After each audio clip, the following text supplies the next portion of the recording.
Hey everybody, welcome to this week's Q&A. I usually try to record these on Thursdays at some point, and I could release it a day early for subscribers and then public the day after on Fridays. But sometimes with scheduling, I got to record them on Friday mornings, grab a cup of coffee usually, and just kind of get started and see if I can get it out. So usually when this happens, it doesn't really hit the podcast services until Friday evening, at least New York time. Sometimes I can get them done a little bit before that. So I always try to stick to that strict schedule of Wednesdays for the podcast, for the weekly roundup, Fridays for the Q&As, this podcast, and I'm trying to get around to the Monday other stuff. But so I guess if you're used to these and you use these to commute in the morning or something like that, Fridays are always going to be iffy. Sometimes it's Friday morning, sometimes it's Friday afternoon. Sometimes I start uploading, but my new connection from the burbs is so freaking slow that I might upload at noon and it doesn't actually get live until 5 p.m. or something. So I just wanted to kind of give everybody an idea of what to expect. And I almost never miss these. I have in the past a few times and I felt really bad about it, but I try to stick to the good schedule. So anyway, enough rambling about scheduling. Let's jump in and see what questions we got this week. First up, over on Floatplane, the importer wanted to know the best way to connect their PlayStation Portable to their modern HDTV. So do you just connect it directly to the component video inputs? Do you run it through an analog to digital converter? Do you need a scaler? What about those Hyperkin adapters? And those are all excellent questions. And I've never done a deep dive on the PlayStation Portable. So what I'm about to say is speculation and guessing, but it's speculation and guessing based on 10 years of research and testing on other products. So it's a pretty darn good guess, but I might be wrong. So I always want to start out with that. If you're on a budget or if you're just looking for a solution for today, plugging it directly into your HDTV is fine. There's no safety issues, but you're almost surely going to end up with more lag than using the HDMI inputs. Now, there's no technical reason for this. It shouldn't be like this, but I've tested 25 or so TVs that are all different brands that all have more lag when you're using the analog inputs than when using the HDMI inputs. Now, obviously, there's thousands of TVs out there, so yours might not do this, but I would err on the side of caution. However, just for using it today, no safety issues, just give it a try. As far as an analog to digital converter, if you already have one of those, just give it a try. You're not going to scale the image. It's still going to be cropped on all sides, but overall, maybe you'll just get less lag. And if you already own one, whatever, it's still, it's just still a cool free way to try it out. But I wouldn't go out and buy one just for this reason. So that leads you to the other scaling options. Now, I've heard the Hyperkin plug and play works pretty decent. I've never used it, but my guess is that it still has 2 to 4 frames of variable lag, but because the PSP signal is output as progressive scan in like a 480p window, you're not going to get the flicker effect of 240p being processed as 480i. I think. Once again, I've never used it. So it might be a better looking way to play it that might end up in the same amount of lag as if you just plugged it directly into your TV.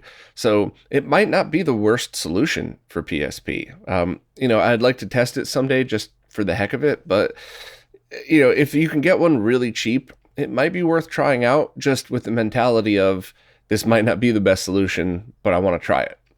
Now, if you do want a good solution, the open source scan converter should work great. If you Google PSP and OSSC, you should find the Junker Headquarters wiki that explains exactly how to get this thing working, how to crop all of the image right, and how to send it to your TV in a higher resolution than it outputs. I've never tried this with the RetroTink 5X, but I imagine it would be okay for that as well. I just know that the OSSC has a lot of people that have been using it since it was released pretty much. So I would kind of make your decision based on the rest of your setup. If you were planning on getting a RetroTink 5X anyway for other stuff, just use it with your PSP and hope someday Mike adds some specific features for the PSP.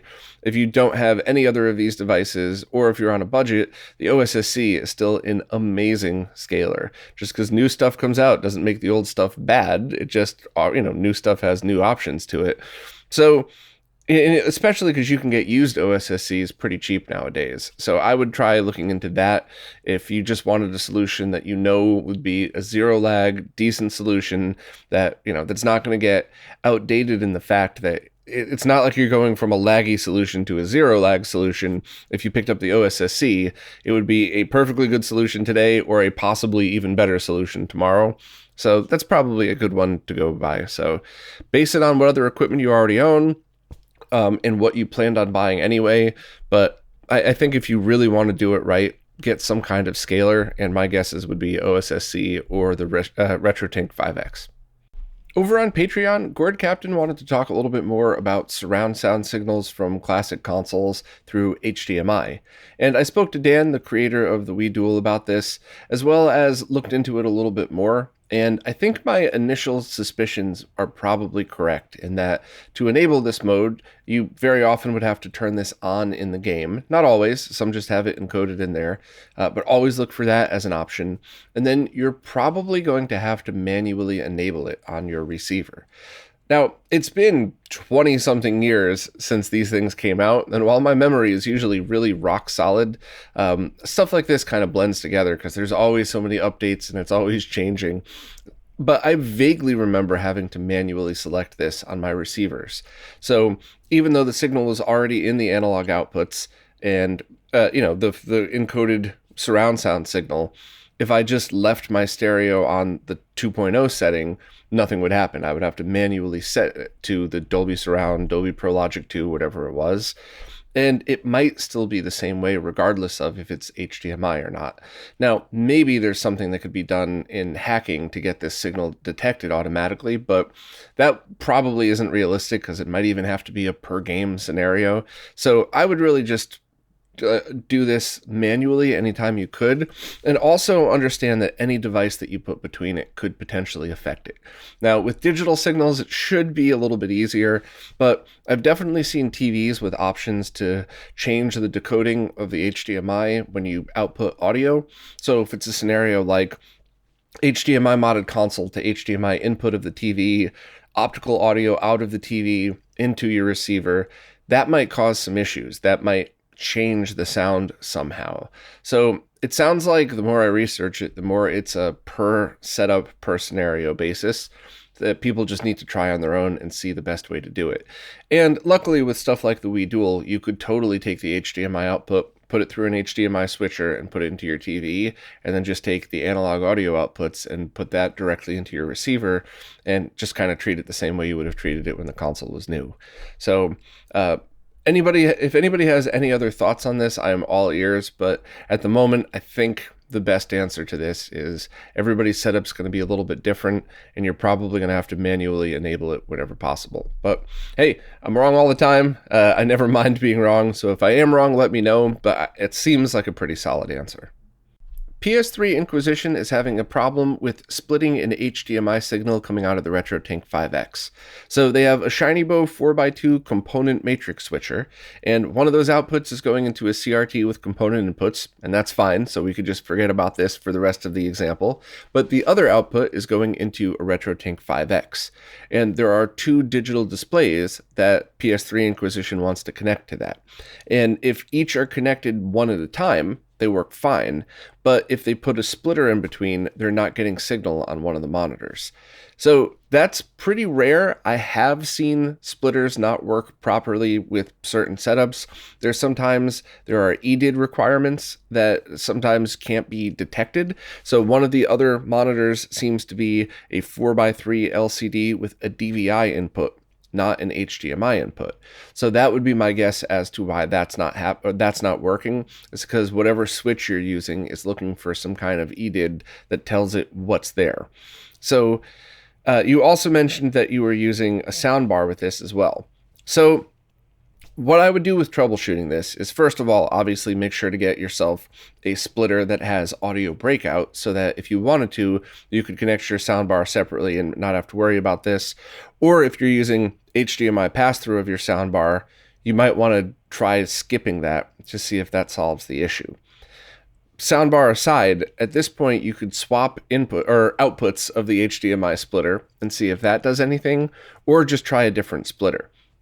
Now, you mentioned that you used the one that I recommend, but I'm not sure which one you're referring to, because I recently did a review on two 4K splitters, and I've been using a View HD splitter that's up to 1080p 60 with including 3D support, and that is one that's probably going to work with everything I've tried it on. So I would definitely need to clarify which splitter you're using and try swapping the outputs. I'm assuming you already did, but I think that would be it. I think it would be the brand of splitter, and I think the newer ones that I showed are probably designed for more modern displays and capture cards. But if you got the one with EDID jumper support, try messing with those. Because that's when you could do something like, or actually, if you don't own that one, maybe that's the solution. Get the one, the Easy Coup that has the jumpers for EDID, and then have it copy the EDID from output number 1, so it just assumes that output number 2 is the same, and that's how you'd be able to get it displayed. So this is one of those situations where I'd need a little more info to get you an exact answer, but hopefully I would be able to point you and anybody else with a similar issue in the right direction to solve this. Lewis F96 wants to know if I think modern displays will ever be as fast as CRTs. And the answer is a bit complicated. On one hand, yes, absolutely. In fact, many of them already are. But on the other hand, no, it'll always be different. So you'll always have to work around that. So to explain a little bit, from a gamer's point of view, from a pro gamer, a speedrunner, from just somebody who's a huge game enthusiast, in the context of using a controller to play your games on a display, that you're looking at with your eyes, not a plug into the Matrix mental helmet type of thing, then many monitors and TVs are already there. They're already at a speed where, as long as you're using a scaler that doesn't add much lag to it, if any lag at all, it is indistinguishable from the lag of CRTs. Now, depending on the quality of the panel, there could be the gray levels that still mess with your eyes, but that's not something that generally would affect lag or performance. That's just more of a video quality issue. So from the perspective of just holding on to a controller in gaming, I think we're almost there, if not there, and I think we're going to continue to make steps forward in the right direction, because as new features are added, like BFI mode on the LG TVs, that adds lag, so they're going to need to find a way to lower the latency of that. But generally speaking, everybody is moving forward with a game mode option that reduces the latency significantly, and I think we're very close, if not already there. But there's always going to be older technologies that are synced to how a CRT works. So a CRT draws its image by a beam of light firing across the screen one line at a time that takes 16.5 milliseconds to go from the top left to the bottom right on NTSC TVs. Everybody always likes to correct me that it's different for PAL, but context of this explanation, that's how a CRT draws its image. And things like light guns work in conjunction with that and the exact refresh rate.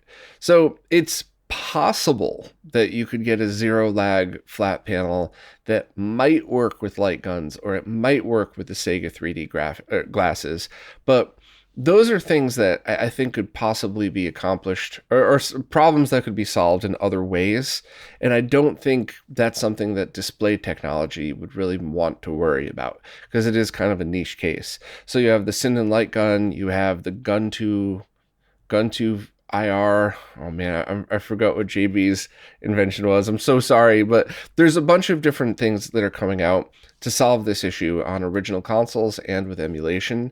And I think it would be better for the community as a whole to do what they've been doing, in that, yes, TV companies and monitor display panel companies need to work on getting those as fast as possible, but we as the retro gaming community need to focus on these little niche cases like light guns. And I don't know how many 3D games are out there that are really, really worth playing on a modern display. I know Maze Hunter, I think, looked awesome on a flat panel TV, but that's one of those things that maybe that could be addressed on a per game basis and kind of see what happens.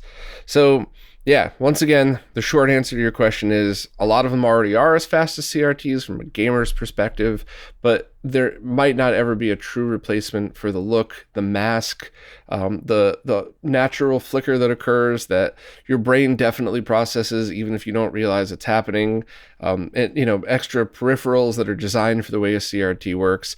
I don't think there will ever be a display that mimics it perfectly, But I do think, as far as just I want to play a game and not have my experience destroyed by a laggy, flickery mess, yeah, I think we're already there, and I think it's just going to hopefully keep getting better. Jake Hughes has an Extron crosspoint switch that they're using to switch between multiple RGBS outputting consoles, and they want to go from that to a SCART to component converter, and want to know if they require a 470 ohm resistor for sync for those converters. And I would say absolutely always yes. And the reason I'm so confident in that answer, talking about general products that I may or may not know anything about, is because if you drop the sync too low, the only thing that happens is the device won't sync. So it'll either not work at all, or you'll get like a flickery mess on screen. But if you just, plug it in, try it out, you see it, so then you unplug it, there is no chance of any kind of safety issue. And if anything bad happens in that 5-second period, something else was wrong. This is not, this might be the straw that broke the camel's back, but this isn't something that will harm your monitor that's already in good condition, or your devices or your displays or whatever else. So I would always add that, just in case, if you're not sure. And in the case of the RGB to comp, it's definitely a good idea to add that. And as far as the ShinyBo RGB to component video converter, it looks like you updated your question and the ShinyBo rep confirmed, yes, it is expecting 75 ohm sync, just like the SCART standard says. So my guess is correct in that, yeah, add the 470 ohm resistor for something like that. Now, you said you're pretty sure the HD15 to SCART will take care of this. Yes, and that's one of the reasons why I love this thing so much, is because you see it and you kind of go, oh, I guess I might be able to use that, maybe. But then you see the context of it, and now, instead of worrying about a whole bunch of custom cables, you could buy yourself a very cheap 4BNC to VGA cable, or if you can't find those, just get a 5BNC to VGA cable and leave the fifth one hanging, or put some tape over it or something, and then just plug that into the HD15 to SCART and plug that into these boxes, and there is no issue with sync voltage at all. You don't have to mod anything, you don't have to buy a custom cable, you just plug everything in and it all should work. And depending on your setup, it might be much easier to get different lengths of stuff. So you could get those BNC to VGA cables in a 1-foot form or a 15-foot form, so that might be a help. Also, remember, the longer the cable and analog, the more signal degradation, but how much where it actually makes a difference to your eyes, it could be a lot more than you'd think. So yeah, great question. And, it sounds like you found out all the answers for yourself, but I wanted to discuss it and reiterate it here, just for anybody else who might have the same issue and might want to know the answer. Hugo Castro is looking to take a Dreamcast and GameCube and record footage from that onto a VCR for a vintage 90s look, but also game on a VGA CRT monitor. And that brings up a pretty interesting situation, because if you were doing one of those at a time, that would be a very easy answer. But if you're trying to do both at the same time, that would bring up a bunch of different questions. So first and foremost, Dreamcast and GameCube are both consoles that output almost all of their libraries in native 480p. Dreamcast, most of it just works. Sometimes you need to do the switch trick. GameCube, you might need to use Swiss for some games, but pretty much with very minimal effort, you can get them almost all outputting 480p. And if you were just wanting to game on a VGA CRT monitor, for Dreamcast, you just get a VGA cable. And for GameCube, I would actually suggest getting the cheapest HDMI adapter you could find. The Prism's a good one that I think is still in stock. And then getting a very cheap DAC, HDMI to VGA converter, and that's it. And in fact, both of those methods, you should have a fairly easy time, at least, recording that footage. You'd want to get a VGA splitter for the Dreamcast, or you could try getting an HDMI cable for the Dreamcast, one of the cheap ones that just plugs in the back. They're not the greatest quality, but it'll accomplish that, so you have HDMI on both. Put those through an HDMI splitter, send one to your capture card, and then send the other to a digital to analog converter. So that way you could capture 480p and game 480p at the same time, and that would work. And if you wanted to take footage from there and then output it to a VHS player, you could probably just use one of those HDMI to composite video converters. And yes, they're laggy and they kind of mess with the image and they take 480p and make it 480i, but that might be the look that you're going for, and you'd be able to enjoy the games in progressive scan. Now, if you were just recording footage through a VCR and then playing on like a consumer grade CRT, you could just get composite video cables for both of those consoles. But to do them both at the same time, I think you would want to do something like take the signal going out, take like the composite video signal going out of those, put it into the VHS player, then take the composite out of that VCR and put it into a RetroTink Mini, any RetroTink product at all. And then the HDMI out of the RetroTink, you would want to convert to VGA to play that on a VGA monitor. But what you're ending up doing there is basically taking a 480i image and playing it in a composite video 480i image and having Bob deinterlacing be displayed on your VGA monitor. So it's not going to be at all the best look that you can get out of either of those consoles. And if that's what you're going for, that's totally fine. It's just, if it's one of these things where you want to use that monitor to display your games and you just want to record the footage, that's totally cool. The only question I would want to ask at all going through this is why those two consoles? Because those all had the native library that was high definition, or EDTV, whatever you want to call it, 480p progressive scan. So if you had said the same thing for like, Genesis, Super Nintendo, PlayStation 1, N64, that would make perfect sense because that's how you would have seen and recorded those. But that's Dreamcast and GameCube are kind of overlapping consoles with a different era. So you would just need to understand that the VCR is going to record it in 480i. And depending on the game, which with those consoles, it wouldn't be an issue, but you might get some 240p to 480i issues happening for certain games on those. But either way, those I think are the best answers for you. You mentioned GBS Control or OSSC, but that would require more adapters and more money worth of stuff. So I would kind of just take a step back and really try to understand what your end goals are and what's the more important thing.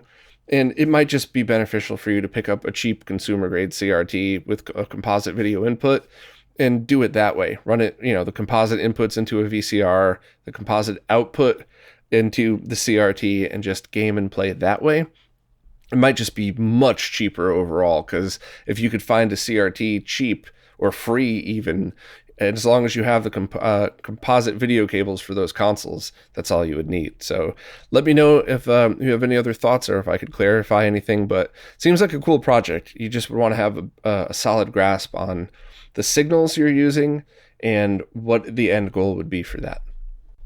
Another question from Lewis F96. They want some more information on the RetroBrit Super Retro Trio Plus.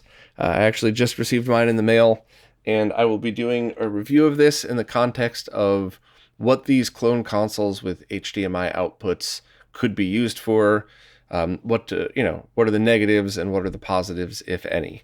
And I certainly have some strong opinions on this that I hopefully will articulate well in the video. Sometimes I do a better job than others, but the exact question Lewis has is they have some original consoles, but mostly play on the Mister. However, when they buy a cartridge, they want something to quickly see if a game works or not.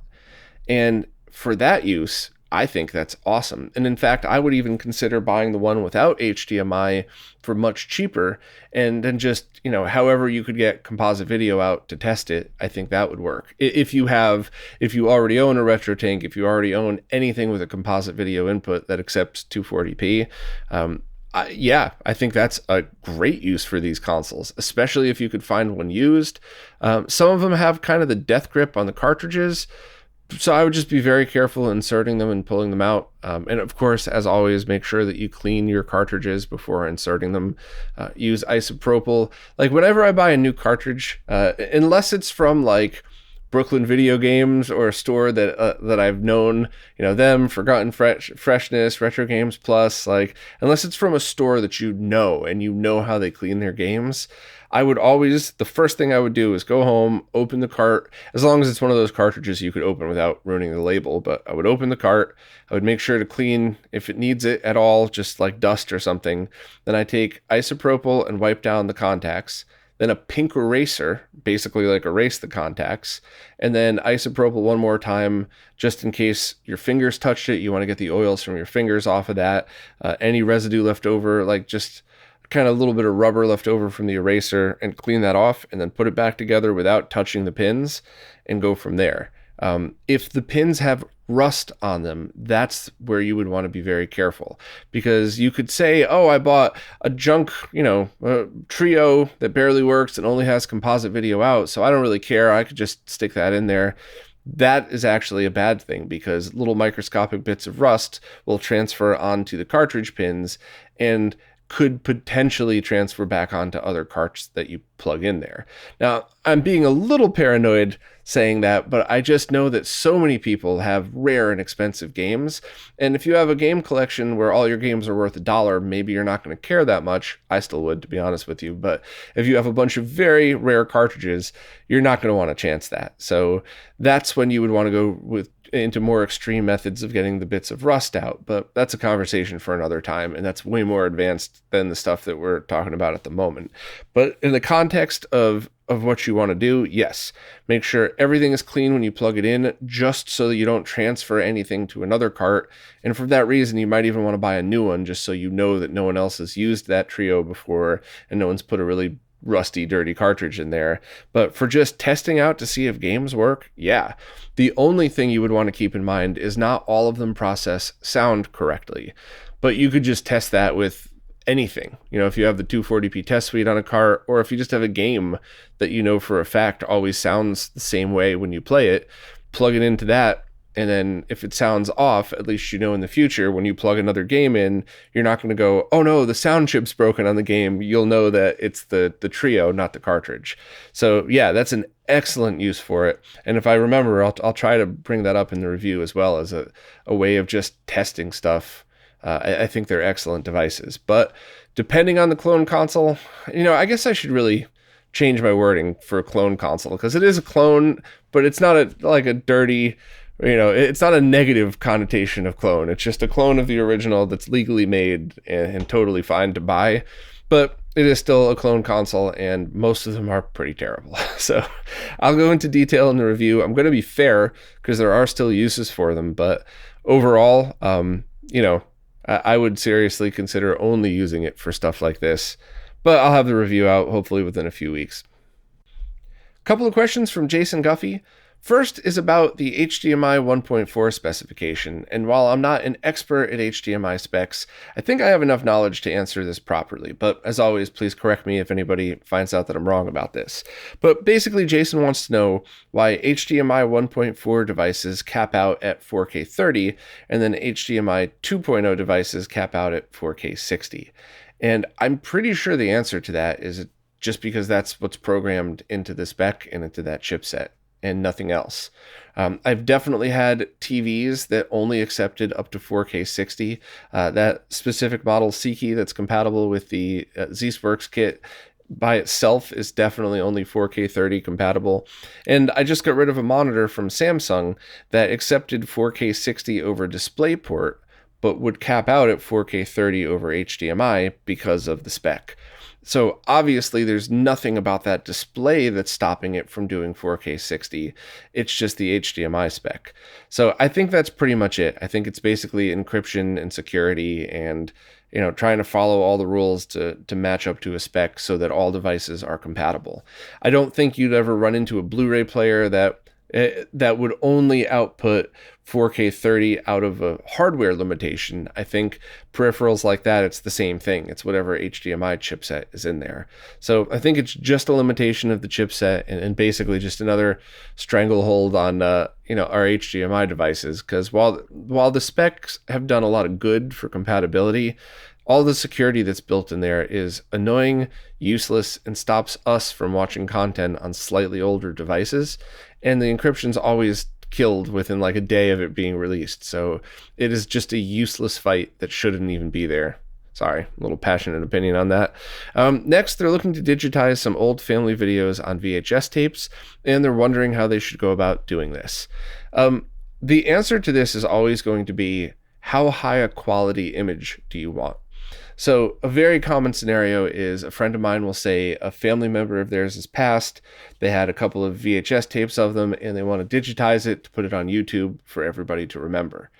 Now, if you decided that this is super important and you want the highest quality possible, even if there's so little of a difference no one will notice, but you just want the highest quality, you'd want to get a full Doomsday duplicator setup where you have a modded VHS player with an FPGA board in it that rips the entire tape to a file that's probably 8 terabytes in size, and then you use another piece of software to deinterlace that to make it a 480i file, and then you go from there. But that's pretty extreme, and I honestly don't think you would tell the difference if you were using something like a cheap VHS handheld camcorder from the 80s or 90s. I don't know if you'd ever be able to tell the difference.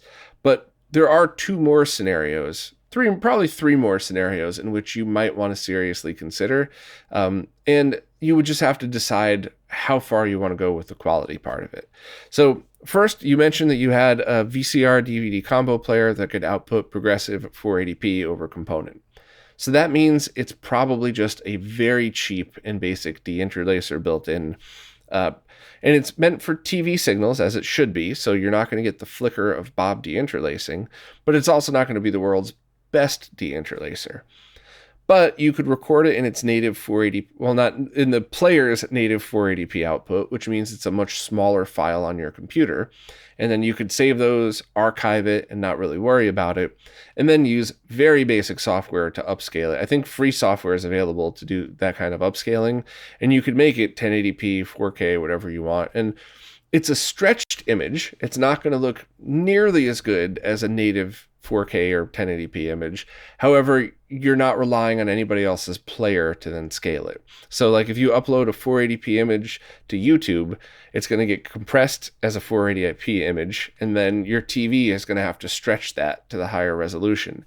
Whereas if you take the time to pre-render that to a higher resolution, YouTube still compresses it, but your TV only has to stretch from 1080p to 4K or plays it in 4K. So that's kind of an easier way to do that. And I would recommend doing that, or even if your capture card supports it, capturing original 480i, not 480p, and then using software to deinterlace and then upscale it. There's lots of new software out there that could do a pretty amazing job. So that's the best ways to do it if you have like 2 or 3 things that you want to do. You know, maybe one tape total or a couple of scenes that you're going to cut up, and you don't really have to do too much work to it. I might even seriously consider, depending how important this is to you, doing a 480i capture and then doing all of the deinterlacing and scaling in software. But what if you're in a scenario which you have like 10 tapes that are all an hour long and they're all filled, and you don't want to have to go through all of this trouble and you don't want to have to deal with all of this, then yes, your question about running 480p from the DVD combo player into the RetroTink 5X, setting it to 1080p fill, or even 1080p over if your tape has a whole bunch of overscan in it.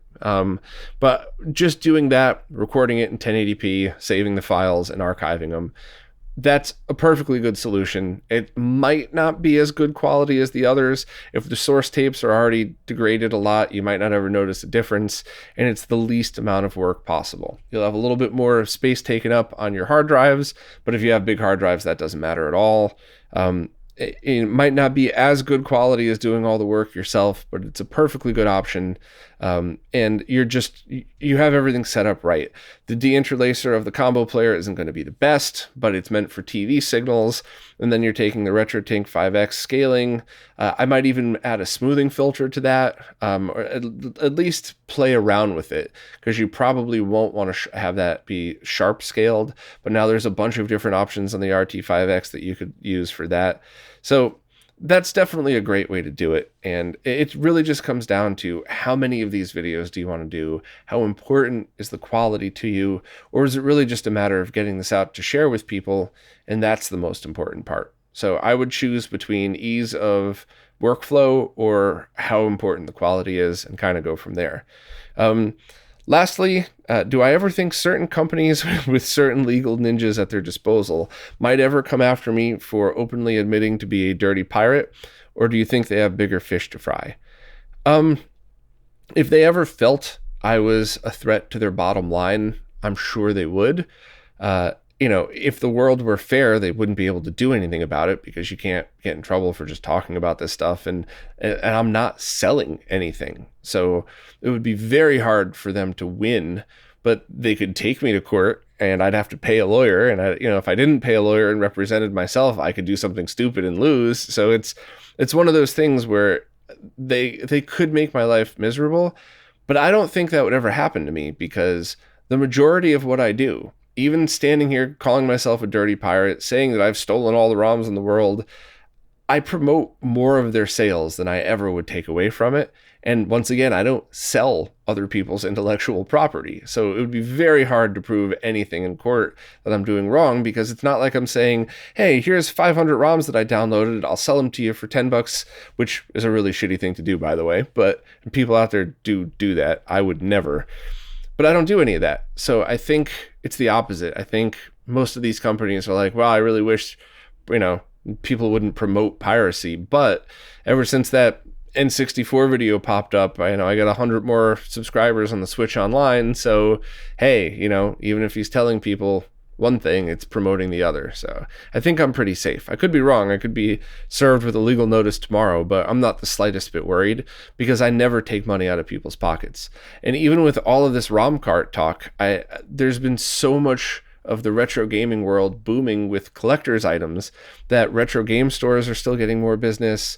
Rare items are still going up in price. So I really think for older stuff, for things that aren't currently being sold on mainstream digital stores, I think trading around ROMs does nothing but promote sales of other stuff. There's always going to be people that download the ROM packs, sell off their collections and say, I don't really care, but that really is the minority.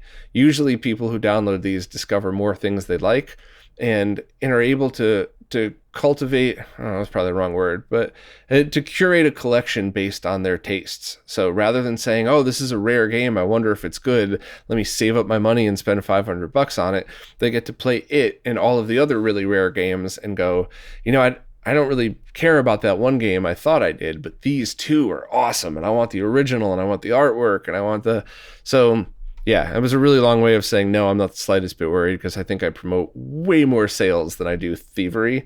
And I think myself and everybody I know that are dirty pirates do it in the same way that I do. And that, it's more for having an archive of stuff to pull from or testing and try before you buy or ease of use or all those things I always talk about. And it's much less of, hey, you could do this instead of that. But I guess we'll see. Richard Dr. Cespedes wants to know if I could give them a simple and affordable solution to connecting a PC to a CRT via SCART so they could play MAME or RetroArch on it. Is there a good converter? They have DVI and HDMI out options for their PC graphics card, and their CRT is a consumer Toshiba with RGB in. So for that, you're going to need a few different things. So you could buy a brand new video card, an arcade VGA. I think they're getting kind of hard to find, but you could just buy one of those, and then you could get yourself something like a VGA cable and an HD15 to SCART to turn it into RGB SCART, or specifically RGBS via SCART at the correct voltages. And that would work. You could do something like trying to force your current video card to output 1920 by 240. So they've nicknamed that Super Resolution 240p, and that might work. Another thing that you could do is you could take something like the GBS Control or RetroTink 5X, and then you could set your PC to 640 by 480, which still should be doable. You're going to have to go into your advanced settings, but it should be much, much easier to do than 240p. In fact, I can't remember a video card or laptop that can't do 640 by 480. Please, somebody correct me if that doesn't exist. So I think a good way to do this would be set your PC to 640 by 480 and then downscale it. So you would then need to transfer DVI or HDMI to component video, which is pretty easy. That's a cheap DAC. So you can go component video in on either one of those, GBS Control or RetroTink 5X. And then you would need to convert the output. So on GBS control, it's a VGA output, so just simply an HD15 to SCART would be all that you need. It's a VGA cable into that, and that would work. For the RetroTink 5X, it's HDMI, so you'd need HDMI to VGA and then an HD15 to SCART. So overall, it sounds like you're going to need some kind of sync combining solution no matter what. So I would pick up an HD15 to SCART when they go back on sale, which part shortages, supply chain, there's delays with that, but they're still going to be available to purchase. And then I would just decide what you want to do with it. For me personally, if it's a dedicated machine that is only going to be hooked up to a CRT and you're never going to use it for anything else, I really like the arcade VGA cards or some of the other ones that you could flash the BIOS, add custom software, whatever. But I would, if it's a dedicated PC, I would have a dedicated video card so that you basically just need a converter and a sync combiner. And obviously I keep talking HD15 to SCART just because it's so easy. Any of them would work though. An Extron sync combiner, a handmade one, whatever you want to do, as long as it follows the circuit. You're not just connecting a Y cable or something like that.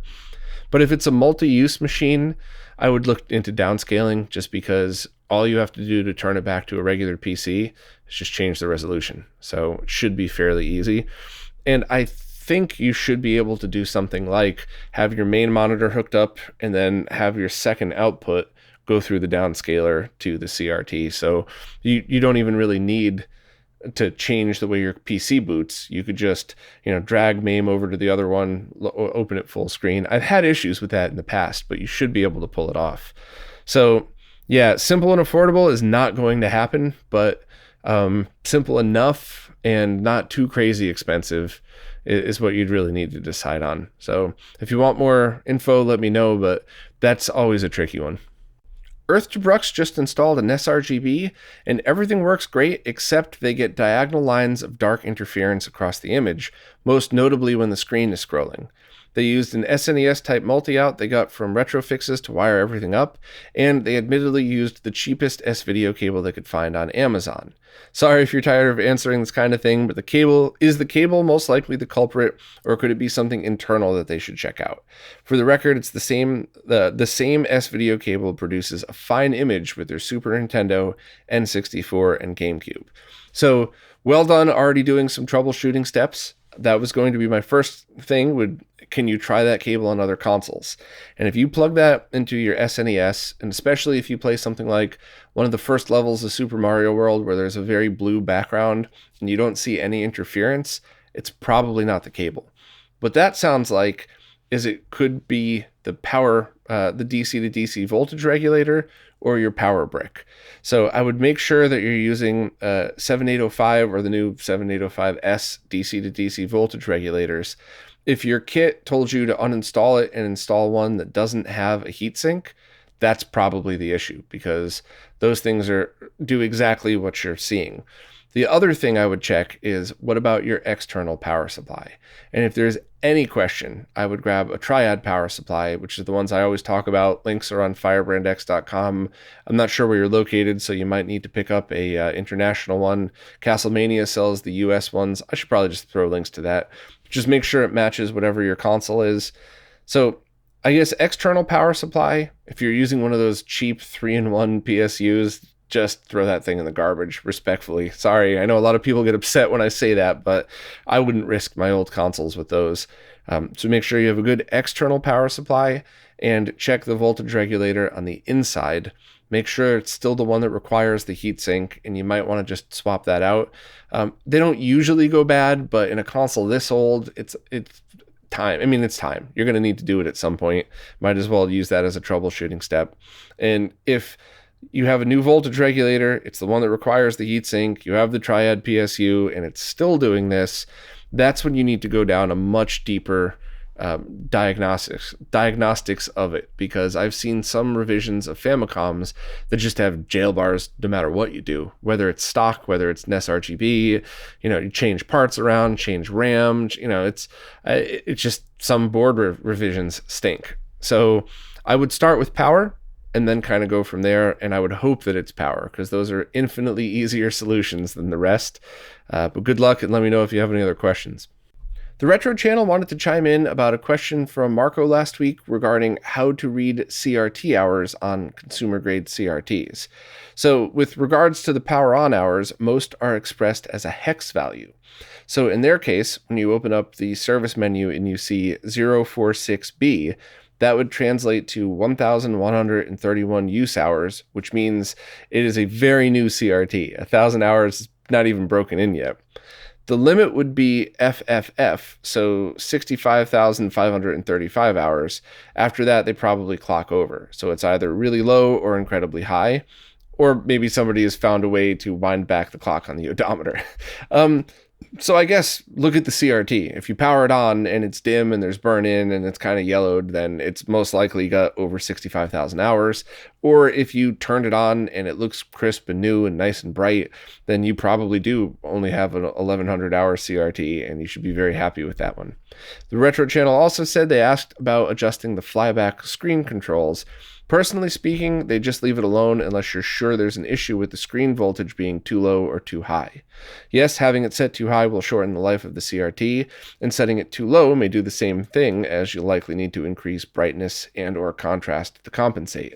They'd be wrong on that, but, still kind of something that I completely agree with. Just set the flyback the way it's supposed to be, and just use it the way that you would want to use it. So if you're in a bright room in daylight and you got to turn the brightness up, don't feel guilty. You're using the tool in the manner in which it was meant to be used. But at the same time, if you're not using it, don't leave it running 24/7 with the brightness turned all the way up. Only power it on when you're using it. All those things that I try to do myself, which may or may not matter, but at least I feel like I'm adding to the longevity of my stuff. So thanks very much for jumping in the Retro channel. I really appreciate it. I hope the hex thing translates to all service menus and CRT hours, because that would be very, very cool if that's as easy as it would be to figure out how many hours are on stuff. And now I'm looking at my consumer grade CRTs here, which I have 1, 2, 3, 4, 5. There's probably more hidden in my garage somewhere, but I want to go see if I could find the service menus on those and see if I could do that. So probably won't have time to do that before the end of this Q&A, but I'd love to follow up with this myself and just see if they all from different brands follow that same hex listing for the hours used. Jason Garrett was hoping I could provide some clarification on Mister's direct video connection options. They have a consumer Sony XBR250 with component video inputs, and on the blog post that I wrote up about direct video in Mister, I say that currently HDMI to component video converters are not supported, but then I have a couple of them listed in the Amazon products list, which I say should work. So I think you need to separate two things. I mean this respectfully. So first of all, my write-up on Mister's direct video was obviously reflective of what was available then, which is why it was a blog post and not a permanent page on the site, because the Mister project is always evolving. But also, I have a list of cheap DACs in my Amazon store that would work generally for retro gaming. And in that list are HDMI to VGA converters, as well as HDMI to component. So those two things don't link to each other in any way other than this group in the Amazon page might be stuff you want to look at for this post, but they're not directly linked. Just because they're there doesn't mean that they would work with it. So I don't know if I worded that wrong or if I put the wrong link to something, but generally speaking, those are just two completely separate things. And I probably linked to that in the context of the HDMI to VGA converters that were in there. Now, it's been over 6 months since I've looked into this. Maybe they fixed it. Maybe they've changed something. There's a few other things that you could try. But if you're using a Sony XBR, there is one thing I want to bring up. If it's the XBRs that process 480p, that means it might not process 240p correctly. It might try to deinterlace 240p.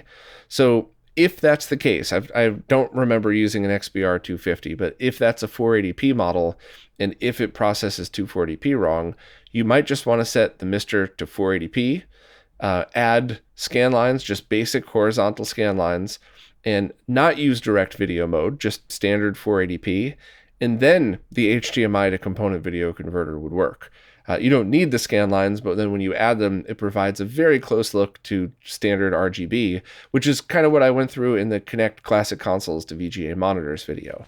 So this might all be a moot point, because if your XBR250 processes 480p properly and doesn't process 240p properly, then you wouldn't want to use direct video anyway. Set it to 480p, add scan lines, use the DAC, and you're done. If it does process 240p correctly, you might just want to look into picking up an I/O board, because you could probably modify one of the converters to get component. Mister might be having some changes that they might be able to come up with, but generally speaking, just buying an I/O board and a cheap VGA to component video cable should be good enough. And overall, it might even be the cheaper and easier solution both at the same time. So hopefully that provides some clarification. If anybody who's familiar with the Mr. Direct Video stuff knows of any changes or updates in the past 6+ months, please let me know. I'd certainly be willing to update that post, but I think it's still basically the same, and you would just have to choose what's better for your setup. So either if it's 480p model, just do what I said before about setting it to 480p. And if not, you might just want to look into an I/O board, if nothing else, just for component video.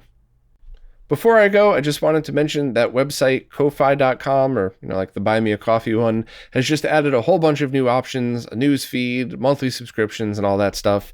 So I figured I would just start posting the weekly supporter Q&As there too, if that's your preferred support method. It's my opinion that I honestly don't care which of these I use. I want to use whichever one that you want to use. So as far as I go, I don't really care if this is just easier for anybody. Feel free to jump over here, but I'll be checking them every week. I'll be posting them there every week. And unless the website starts driving me crazy and doing a bunch of stuff, annoying processing issues like some of the other services I've used, I'm just going to stick with it because I think it's a pretty cool service. And a lot of other people seem to use it as well. So I'll leave a link to the description. But I just always want to make sure I'm very clear of how unbelievably appreciative I am of anybody who supports in any way. And I don't care where it comes from. I mean that with love and respect. I mean that in a good way. So, I'm not saying use this instead of another. I'm certainly not asking for you to support in multiple places. I'm just saying here's another option available if you want to do it. And I don't really have any experience with it, so we'll see how it goes. Hopefully it doesn't stink. Well, that's it for this week. If you're new to these Q&As, please post whatever question you have wherever it is that you support in the latest Q&A post. The way these services work, I can't really figure out what's a new question on an old post. And on top of that, I really do like just kind of scrolling down in real time and answering the questions as they pop up. So any question at all you have, fire it off wherever the latest Q&A post is, wherever it is that you support. And if for whatever reason I miss it, please either DM me or just ask it in the next week's Q&A post. Sometimes the questions come in after I'm done recording and I didn't even see them come in. So it's always an honest mistake. I don't delete questions, except that one time I accidentally deleted Lewis's, but that's different because I messaged him and told him I did. Sorry. But anyway, as always, thanks so much to everybody who supports in any way possible. I really appreciate that you're keeping all of this stuff going, and I really can't wait to see what we can do next. So thank you very much, and I'll see you next week.